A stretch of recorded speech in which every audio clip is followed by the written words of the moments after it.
നമ്മൾ വീടുകളിൽ പല കാര്യങ്ങളെക്കുറിച്ചും ചർച്ചകൾ നടത്താറുണ്ട്, തീരുമാനങ്ങൾ എടുക്കാറുണ്ട്. അത് മുതിർന്നവരാണ് പലപ്പോഴും ചെയ്യുന്നത്. കുട്ടികൾക്ക് അവിടെ ഒരു റോളും കൊടുക്കുന്നില്ല. അവർ പഠിച്ചാൽ മതി, ആവശ്യമില്ലാത്ത കാര്യങ്ങളിൽ ശ്രദ്ധിക്കരുത് എന്നൊക്കെ പറഞ്ഞ് നമ്മൾ അവരെ ഒതുക്കി നിർത്തുന്നു. അത് വലിയ കുഴപ്പം പിടിച്ച സംഗതിയാണ്. അങ്ങനെയല്ല വേണ്ടത്. കുഞ്ഞിനെ കൂടി ഉൾപ്പെടുത്തണം. അവനോട് ശ്രദ്ധ വരത്തക്ക രീതിയിൽ തീരുമാനങ്ങൾ എടുക്കണം,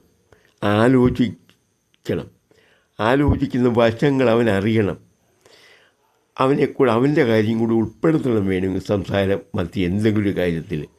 അങ്ങനെ ഉൾപ്പെടുത്തി ആ ശ്രദ്ധ തിരിച്ച് അതിലേക്കൂടെ ശ്രദ്ധിക്കുമ്പോൾ അവൻ്റെ വിവിധ മേഖലകളിലുള്ള ഒരു പ്രതിഭയാണ് വളരുന്നത്, ഒരു കഴിവാണ് വളരുന്നത്. ധനത്തിൻ്റെ ശേഷി, നമുക്ക് വരവ്, നമ്മുടെ ചിലവ് അധികമായാലുള്ള ബുദ്ധിമുട്ടുകൾ, അത് ചിലവ് നിയന്ത്രിച്ചില്ലേ വരുന്ന വിഷമങ്ങൾ, നേരത്തെ ഉണ്ടായ പ്രശ്നങ്ങൾ, ഉണ്ടാവാൻ സാധ്യതയുള്ള പ്രശ്നങ്ങൾ, ഇതൊക്കെ ആലോചിക്കുമ്പോൾ കുഞ്ഞൂടെ ശ്രദ്ധിക്കണം. കുട്ടികൾ പലരുണ്ടെങ്കിൽ എല്ലാവരും ശ്രദ്ധിക്കണം. അങ്ങനെ ശ്രദ്ധിക്കത്തക്ക രീതിയിൽ അത് കൈകാര്യം ചെയ്യുമ്പോൾ അത് വളർന്നു വരുന്നതനുസരിച്ച് വലിയ വലിയ കാര്യങ്ങളിൽ ശ്രദ്ധ അതിലേക്ക് വരും. അതിനെക്കുറിച്ച് അവരിലും ചിന്ത വരും. അവരും അതിനെ സോൾവ് ചെയ്യാൻ ശ്രമിക്കും. അങ്ങനെ വളരുന്ന ഒരു കുഞ്ഞും ഒരു വീട്ടിലെ സാമ്പത്തിക ശേഷിക്ക് അനുസരിച്ചല്ലാതെ ഒരു പൈസയും കൂടുതലായിട്ട് ചിലവിടാക്കുകയില്ല, കയ്യിൽ നിന്ന് പോവുകയില്ല. ഒരു പൈസ കയ്യിൽ നിന്ന് പോകണമെങ്കിൽ അതറിയും, ആലോചിച്ചേ പോവുള്ളൂ. ആ ഒരു തലത്തിലേക്ക് നമ്മൾക്ക് കുട്ടികളെ വളർത്തിയെടുക്കാൻ പറ്റും. ഈ കുട്ടികളെ ഒരു കാര്യത്തിൽ ഉൾപ്പെടുത്താത്ത ഒരു രീതിയാണ് പൊതുവെ ഞാൻ കാണുന്നത് കേരളത്തിൽ. അതാണ് വലിയ കുഴപ്പത്തിൽ ചെന്ന് കലാശിക്കുന്നത്. ആവശ്യമില്ലാത്ത, പ്രയോജനം അധികമില്ലാത്ത, നിർബന്ധമല്ലാത്ത അനേക കാര്യങ്ങൾ ആവശ്യപ്പെടും കുട്ടികൾ. അതവരാവശ്യപ്പെടുന്നത് അവരുടെ കുറിച്ചല്ല, നമ്മുടെ സാമ്പത്തിക ശേഷിയും അത് ചിലവഴിക്കുന്ന രീതികളെക്കുറിച്ച് ഒരു ധാരണ കുട്ടിക്ക് വന്നിട്ടില്ല എന്നതാണ് കാരണം. നമ്മൾ കൊടുത്തിട്ടില്ല. സ്കൂളിൽ പഠിച്ചുകൊണ്ട് തന്നെ ജീവിതത്തിൽ ആവശ്യമുള്ളതെല്ലാം ആകുകയില്ല. വീട്ടിൽ നിന്ന് കിട്ടേണ്ടതാണ് ധനവിനിയോഗം, ധനത്തിൻ്റെ വരവ്, വരാൻ ശ്രദ്ധിക്കേണ്ട കാര്യങ്ങൾ, അനാവശ്യമായി കയ്യിൽ നിന്ന് പണം പോകാതിരിക്കാൻ ഉള്ള ശ്രദ്ധ, അതെന്തു വേണം, എങ്ങനെ വേണം, നമ്മൾക്ക് ഒരു സാധനം വാങ്ങുന്നെങ്കിൽ അത് എന്തുകൊണ്ട് വാങ്ങണം, എന്തുകൊണ്ട് വാങ്ങരുത്, ഇതിൻ്റെ സമ്പത്തിൻ്റെ ആ വിനിയോഗം, ആ വശങ്ങൾ കുഞ്ഞുമായിട്ട് ആലോചിക്കും. അവനെക്കൂടെ ഉൾപ്പെടുത്തി ശ്രദ്ധിച്ച് ഒരു അഭിപ്രായം ഇടയ്ക്ക് ചോദിച്ച് മുന്നേറുകയാണ് വേണ്ടത്. അത് ഒറ്റ കാര്യം മതി. അനാവശ്യമായ ഒരൊറ്റ രൂപ പോലും വീട്ടിൽ ആവശ്യപ്പെടുകയുമില്ല, ചിലവാക്കുകയുമില്ല.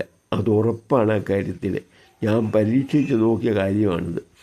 ഒരു കാരണവശാലും നമ്മൾക്ക് രഹസ്യമായൊരു നീക്കം മുതിർന്നവരുടെ ഇടയ്ക്ക് വീട്ടിൽ വരാതിരിക്കുക. കുഞ്ഞോട് അറിയേണ്ട കാര്യങ്ങളാണ് ഭൂരിഭാഗവും നമുക്ക് വീട്ടിലുള്ളത്. ആ ഭൂരിഭാഗവും കുഞ്ഞും അറിയണം, കുട്ടികളും അറിയണം.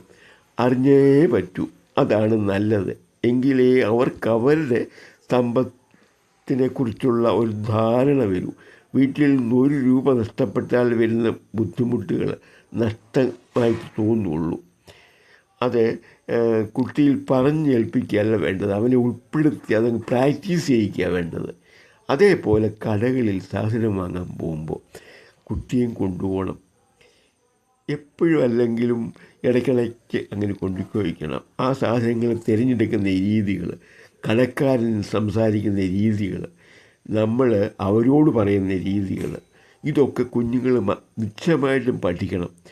വളരെ കുറവാണ്, നമ്മളെ പ്രായോഗിക ജീവിതത്തിൽ വളരെ കുറവാണ്. അതുകൊണ്ടാണ് ബൈക്ക് വാങ്ങിച്ച് തന്നില്ലെങ്കിൽ ആത്മഹത്യയൊക്കെ ചെയ്യും എന്ന് പറയുന്ന കുട്ടികൾ ഉണ്ടാകുന്നത്. നമ്മൾ കണ്ടതല്ലേ, പേപ്പറിലൊക്കെ പല ന്യൂസും വരാറില്ലേ. അങ്ങനെ വരാതിരിക്കാനാണ് ഇങ്ങനെ ചെയ്യുന്നത്.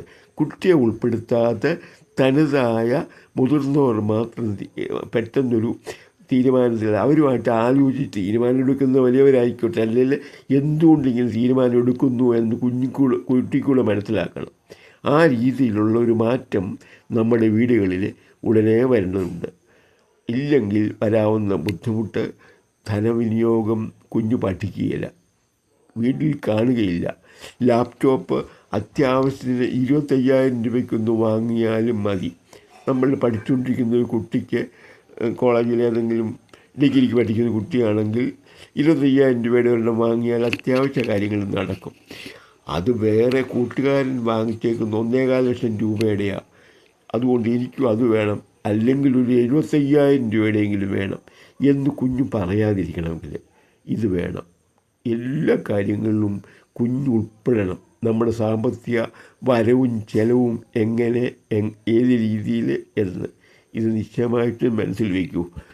കുട്ടികളുടെ അനാവശ്യമായ പണത്തിന് വേണ്ടിയുള്ള ആവശ്യപ്പെടൽ നിങ്ങൾക്ക് നിയന്ത്രിക്കേണ്ട കാര്യമില്ല. അവൻ തനിയെ നിയന്ത്രിച്ചോളൂ. അനുഭവിച്ചറിഞ്ഞ കാര്യമായി പറയുന്നത്. ഓക്കെ.